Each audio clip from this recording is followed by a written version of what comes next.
Hi guys, this is Michael Orrell from MobileBurn.com, and today we're going to be taking a look at Android 2.3, also known as Gingerbread. It's going to be available soon on the Samsung-built Google Nexus S smartphone. Some of the obvious changes you'll notice in the Gingerbread UI is that the status line up at the top is now black. Helps with see more dark colors in general because it helps with power savings on Super AMOLED displays like that on the Nexus S. Notice the use of green for the signal strength bars as well, easier to see especially on a colorful Super AMOLED display. Take a look at the things here, also a little bit changed. Again, more use of dark colors, a little bit sharper lines. Go back to the home screen. If you look at the bottom, the box here with the controls here, also use of green and sharper corners. Still not entirely sharp corners, but just less rounded than you see here on Froyo on the left. Gingerbread has some added Task Manager functionality in it. Bring up the menu here and I go to Manage Apps. Of course, it shows you all the apps that are in the system and things you've downloaded and such, but if you go to the Running tab, it gives you pretty quick access for shutting down certain applications. So I can hit here and I can stop it. And now the settings is no longer running, no longer consuming resources potentially.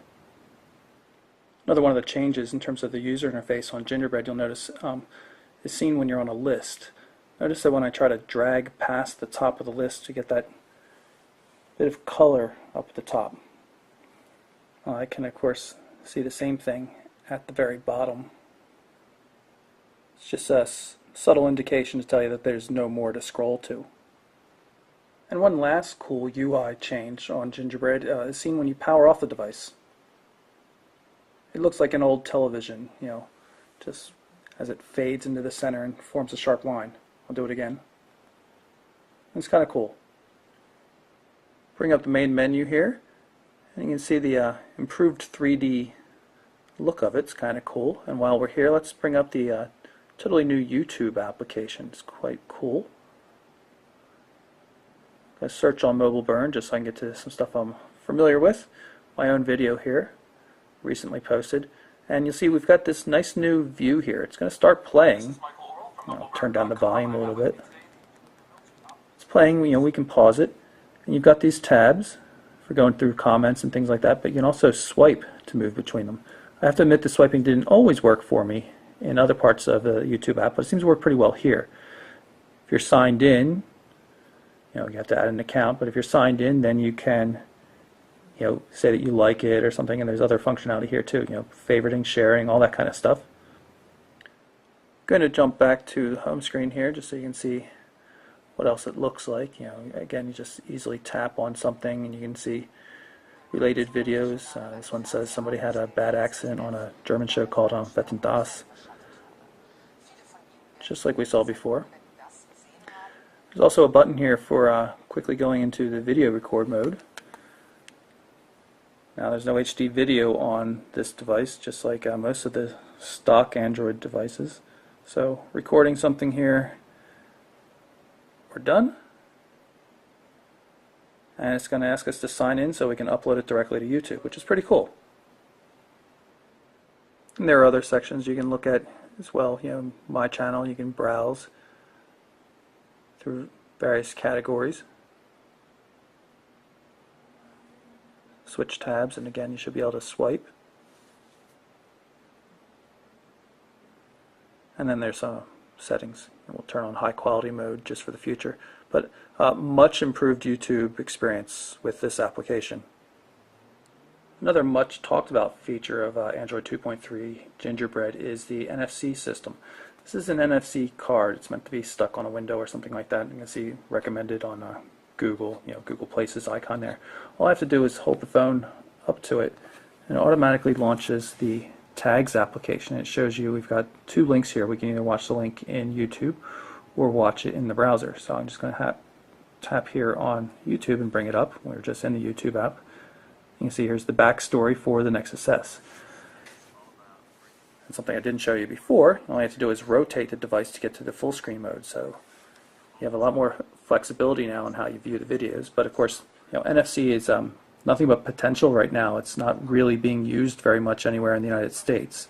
although it is being heavily used in other countries for things like payments and such. There is yet more to see in terms of video, though. This is the first version of Android to support the new Google WebM video format. So, I mean, it's not going to look much different to you, but this is actually a WebM VP8 encoded video stream.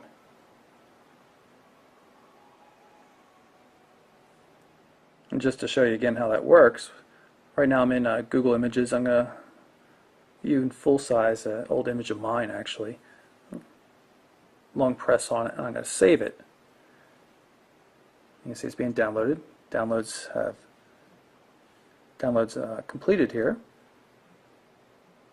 And if we go back to the download app, you'll see there it is again. And tap on it, of course, to bring it up into the image viewer.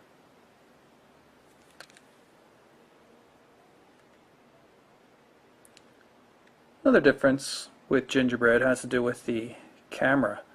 This is nothing special here. I'm just taking a picture of a toy that's on the floor. But if I go into settings here and with the menu button and hit switch camera, you'll notice that there is built-in support for the forward-facing camera. This can actually be used for video calling. There's a native SIP VoIP support in Gingerbread, where we didn't see that before in other versions of Android. You had to use something like Kik or Fring or things like that. So hopefully we'll see video versions of Google Talk in the near future and be able to take advantage of that quite easily.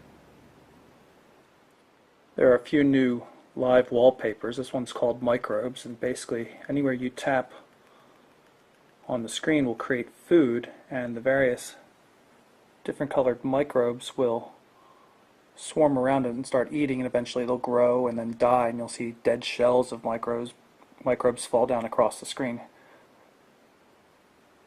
Also, when you tap on them, it scares them away, and so eventually it forms little rings around the microbes.